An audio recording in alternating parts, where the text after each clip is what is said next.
Bonjour à tous, bienvenue dans Substance, Sam, le psychiatre et les psychédéliques, épisode 4. Je me souviens très bien d'une phrase où à un moment donné, il dit « Allez, sens », et il me parle à moi, il me dit « Regarde », et je danse sur cette jambe, je sens la jambe droite, et il dit « Parce qu'on n'aura pas toujours nécessairement l'usage de cette jambe, remercie-la, maintenant tu l'as, mais tu pourrais ne plus l'avoir ». Ce qui est très curieux, c'est quelques années après, j'ai eu des hernies discales. J'ai été opéré, j'ai perdu l'usage de la jambe pendant tout un temps. Dans ce dernier épisode consacré à Sam, il va nous raconter son expérience sous iboga. L'iboga, Stélio nous en a déjà parlé dans un autre épisode de Substance. C'est une plante qu'on trouve dans la forêt équatoriale africaine. Elle est consommée depuis au moins 2000 ans par les pygmées. Et au Gabon, il existe un culte autour de l'iboga, le bouiti, qui est centré autour d'un rite initiatique où l'on en consomme en grande quantité pour vivre des expériences vraiment très puissantes, très profondes. C'est une expérience qui a un impact sur toute la vie de celui qui tente le coup. Sam, lui, a tenté le coup et c'est ce qu'il nous raconte dans cet épisode. Réglez le son, mettez-vous bien et écoutez, vous êtes dans Substance.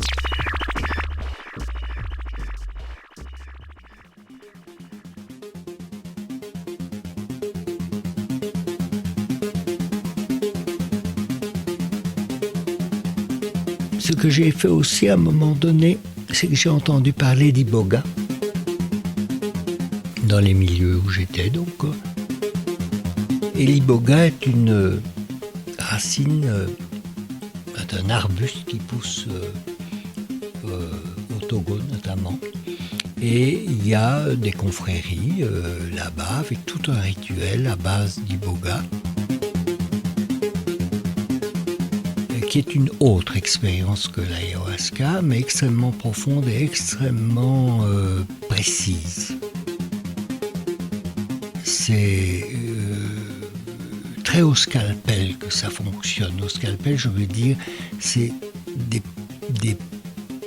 des états, des sentiments, des visions, des processus qui sont différents que l'ayahuasca et extrêmement focal comme ça. Je me suis dit, je veux faire une expérience à cela, et par le biais d'un Yann Frank dont j'ai parlé il y a quelques instants, il m'a donné un numéro de téléphone, une adresse. J'ai téléphoné à ces gens, ces deux Anglais qui faisaient des sessions iboga dans le monde entier, c'est-à-dire ils créaient une session. C'est pas quelque chose nécessairement qu'on doit faire de manière régulière. On le fait de manière plus ponctuelle, l'expérience iboga. Et les gens qui le font ne prennent pas nécessairement l'iboga eux-mêmes, donc ils encadrent. Et c'est vraiment nécessaire. Et donc, je me suis inscrit et voilà, il y a eu un lieu de ralliement en Espagne, donc je suis parti en avion. Et puis voilà, je suis allé dans la montagne espagnole, un endroit extrêmement escarpé où quelqu'un avait un terrain où il avait fabriqué des yourtes. Des grandes yourtes comme ça, il y avait 4-5 grandes yourtes, il y avait un endroit, une sorte de cercle sacré, où, un peu comme les Indiens qui dansent en rond, etc. Il y avait plusieurs endroits plus symboliques qui étaient là. Et donc j'ai participé à une séance qui dure 3 jours. C'est-à-dire qu'on commence la session et au moment où on la commence, on prend donc, après toute une cérémonie, un rituel véritablement, avec les deux officiants. Et donc, j'ai absorbé cet iboga sous forme d'une poudre, qui est en fait cette racine qui a été comment est-ce qu'on limé, je ne sais pas comment on peut dire, moulu, voilà, moulu. Et donc on le boit avec des verres en général. Donc on prend une une cuillère et puis on avale, parce que c'est très âpre, on a la bouche toute sèche, donc on avale avec un jus de pomme ou quelque chose comme ça. Et puis on continue, jusqu'à une certaine dose où tout à coup on se sent comme descendre chaque fois, pom d'un niveau, et c'est vraiment très rapide. Donc tu sens un peu comme si tu devenais plus petit. Chaque fois que tu recevais un coup sur la tête, tu devenais plus petit. Puis à un moment donné, on ne peut plus faire autrement que de s'allonger. On s'allonge. Et pendant 3 jours, on est parti. C'est-à-dire que uriner, aller déféquer, manger, se laver, tout ça, c'est plus possible, seul. Donc c'est eux qui nous guident. Donc si on a besoin, ils viennent, ils nous tiennent, ils nous portent, on ne sait presque pas marcher, et on va, et ils nous surveillent pour qu'on ne tombe pas, etc. Et donc, on est parti, et première nuit, où l'expérience est très particulière. On n'a pas tous ces phénomènes de physique, on n'a pas de diarrhée particulière, on n'a pas de vomissement particulier, ça se passe d'une manière plus psychique. Mais on est complètement comme déconnecté du corps, on ne sait presque plus bouger. On est couché dans un état qui n'est pas du tout désagréable, mais commence un travail mental, mais d'une intensité très grande. Et pour la plupart, un peu du même ordre, mais figuré d'une manière différente suivant les gens. C'est-à-dire que ce que moi j'ai vu, c'est comme si défilait devant moi, comme sur un écran de cinéma, toutes sortes de scènes de ma vie. Mais des scènes où j'ai été particulièrement arrogant, où j'ai dit des conneries, où j'ai fait des choses finalement pas très plaisantes. Oui, comme par exemple, je sais pas moi, une petite voler quelque chose dans un magasin, ou toutes sortes de choses qui sont un peu comme des souvenirs de trucs où on n'a pas été tout à fait clean, où on a été, que ce soit de manière psychique ou physique, un peu ridicule, ou un peu... Et ça, ces écrans défilent très vite comme ça, c'est des flashs chaque fois. Et on voit tous ces flashs et on voit un peu sa nature, si je puis dire. Parce qu'il y a des flashs où tout à coup, nous sont révélés, c'est-à-dire c'est des choses qu'on sait, c'est comme on analyse, en général, quand on a dit quelque chose, on est arrivé à un conflit, on arrive à le verbaliser suffisamment bien, après on dit mais je le savais. On le savait, mais on n'était pas en contact, on n'avait pas conscientisé. Et donc, c'est un peu ça qui se passe, mais très vite et avec des flashs.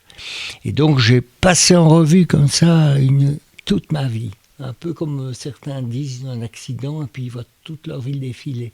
J'imagine que c'est un peu un truc comme ça. Et un autre, quand il a décrit ce qu'il avait vécu, lui, il voyait un mur où il y avait plein de télévisions. Et sur chaque écran, il voyait des scènes un peu comme ça. Mais lui, il avait imaginé des écrans de TV sur un grand mur. Moi, c'était plutôt des flashs de cinéma, quoi. Un peu comme si je voyais, sur un cinéma en relief d'ailleurs, holographique, je voyais des scènes où j'avais été. Et donc, ça s'est poursuivi pendant une nuit entière, ça s'est poursuivi, et puis par la suite, il y a eu une journée où ils nous ont nourris, nous ont fait sortir, ils nous ont fait bouger, ils nous ont fait danser à pieds nus sur ce terrain avec des tas de petits cailloux, des graviers, quoi. Donc ça faisait normalement mal aux pieds, mais ça allait. Et on dansait là-dessus au son d'un tambour ou d'un drum. Et voilà, toute cette journée s'est passée dans divers rituels de ce type, dans cet état, mais où on savait de nouveau un peu bouger. Puis, on est rentré pour le deuxième soir dans la Maloca, et là, non, c'est pas une Maloca, c'est un autre nom, je ne sais plus. Et puis, il nous a dit, bon, ben, on va maintenant reprendre de l'iboga, mais d'une manière différente, et ça, c'est pour vous sortir progressivement, parce que vous devez sortir progressivement de l'état dans lequel vous avez été. Et on va le faire, donc on a fait ça, suivi le rituel sous leur guidance.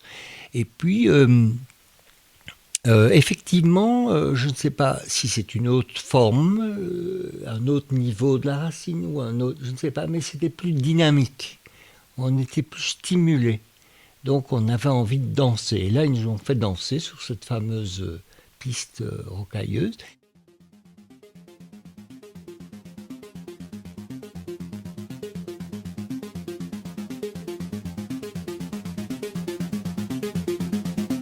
Et je me souviens très bien d'une phrase où à un moment donné, il dit « Allez, sens ». Et il me parle à moi, il me dit « Regarde ». Et je danse sur cette jambe, je sens sa jambe droite. Et il dit « Parce que on n'aura pas toujours nécessairement l'usage de cette jambe. Remercie-la, maintenant tu l'as, mais tu pourrais ne plus l'avoir ». Ce qui est très curieux, c'est quelques années après, j'ai eu des hernies discales. J'ai été opéré, j'ai perdu l'usage de la jambe pendant tout un temps.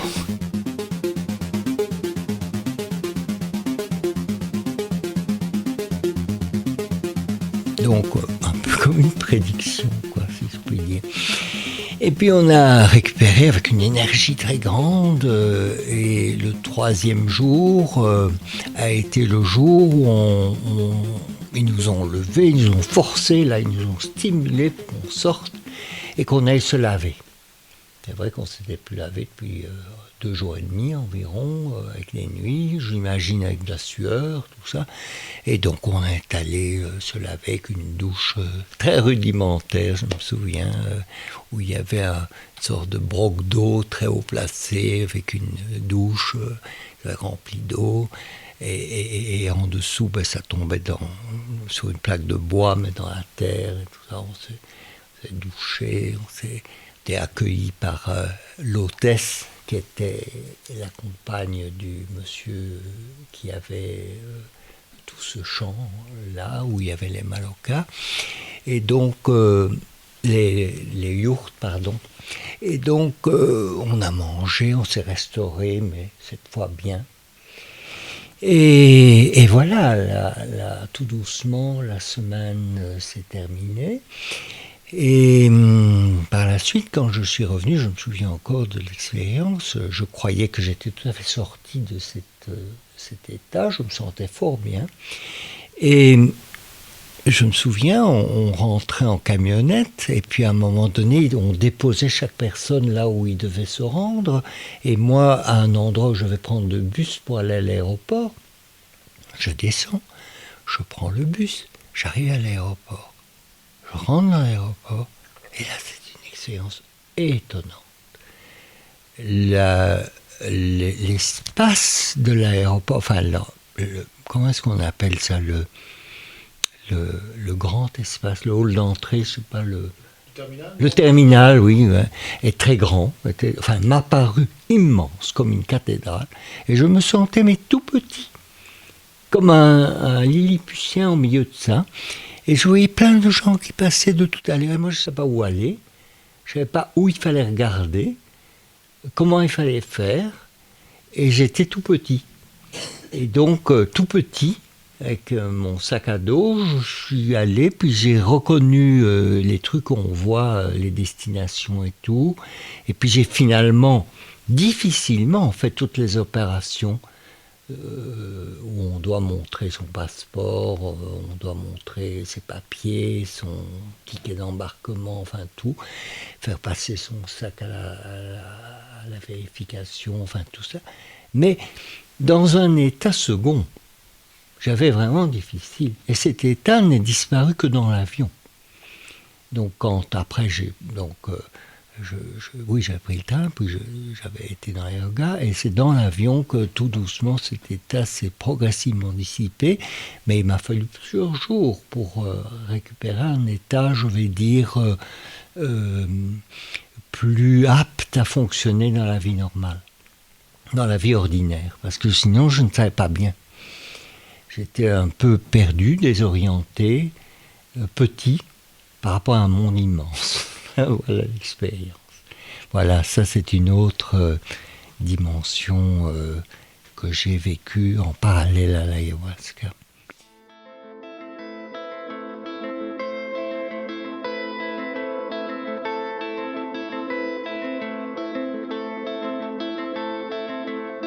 Ce qui est significatif pour moi, c'est que j'ai senti que j'avais des barrières psychologiques, que j'appelle les fameux murs en béton, qui limitaient ma perception et mon empathie. Et donc, je pense vraiment que sans l'expérience des hallucinogènes, notamment de l'ayahuasca et de l'iboga, parce que l'iboga a beaucoup joué aussi, je pense que je n'aurais pas pu dépasser ces murs, les casser, avec toute la bonne volonté du monde. Et je ne pense pas qu'une analyse tout seul aurait pu le faire.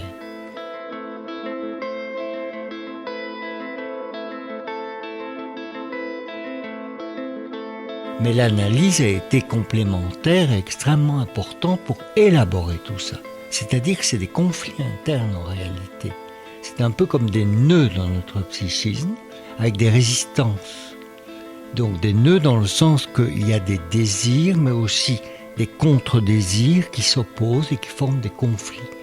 Et je pense que les conflits dont je parle pour moi, pour quelqu'un d'autre c'est autre chose, étaient tellement comme des kystes que arriver à les détacher sans l'aide de l'espèce de désinhibition et de l'espèce de fluidité mentale que permet la synesthésie qu'on obtient sous psychédélique, sans ça, je n'aurais pas pu les briser à mon avis, ou les défaire si on veut parler de manière plus soft. Et donc ce que ça m'a apporté, c'est un déploiement énorme de mon empathie. Donc ça a eu une incidence directe dans mon travail. J'ai été capable d'écouter les gens, de savoir quand quelqu'un entre, je sens déjà son état d'esprit. Je sens déjà certains de ses nœuds. J'ai qu'à voir la manière dont il marche, dont il regarde, dont il s'assied, dont il bouge ses mains. Je sais déjà plein de choses. Et j'ai qu'à lui m'inviter à parler. Et tout de suite, ça se met en résonance. Avant, c'était plus intellectualisé. Et j'utilisais plus, dans certaines circonstances, quand je ne m'y retrouvais pas et je ne comprenais pas ce qui se passait, j'utilisais plus le cognitif. À la limite, en enfreignant un peu la règle analytique, c'est-à-dire en allant vers quelque chose qui serait l'aide ou un peu des conseils ou des choses qui bloquent tout. Puisqu'il est important, au contraire, d'être ouvert à tout ce qui vient pour pouvoir non pas expliquer, non pas conseiller, non pas guider au sens opératoire du terme, mais au contraire, laisser venir une interprétation qui va être choc, c'est-à-dire qui va permettre de faire prendre conscience à l'autre, à lui, de son conflit. Donc, si on donne un conseil, on couvre tout. Fais plutôt ci ou ça, ou c'est pas grave. C'est comme si tu donnais une grosse couche de peinture et tu bouchais les fissures du mur, quoi. On voit plus. C'est ça que ça m'a ouvert. Mais alors, pas seulement dans mon travail, mais dans ma vie en général.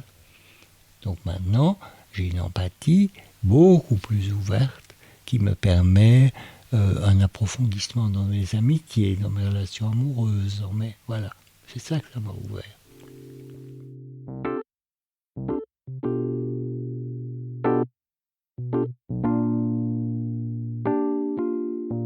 Et voilà, pour Sam, c'est terminé. C'était d'ailleurs le dernier témoignage de Substance, en tout cas de cette première saison.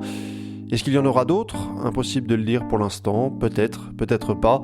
Tout ça prend beaucoup de temps à faire et ce temps je l'aurai pas forcément dans les mois qui viennent. Merci en tout cas d'avoir écouté Substance. J'espère que vous avez appris des choses, que ça vous a intéressé, que vous avez apprécié ces témoignages. Et j'en profite d'ailleurs pour remercier encore une fois Albert, Pano, Stelio, Groovy, Alex, Louis et Sam d'avoir accepté de dévoiler une partie de leur vie. Merci à tous les 7, à bientôt, prenez soin de vous.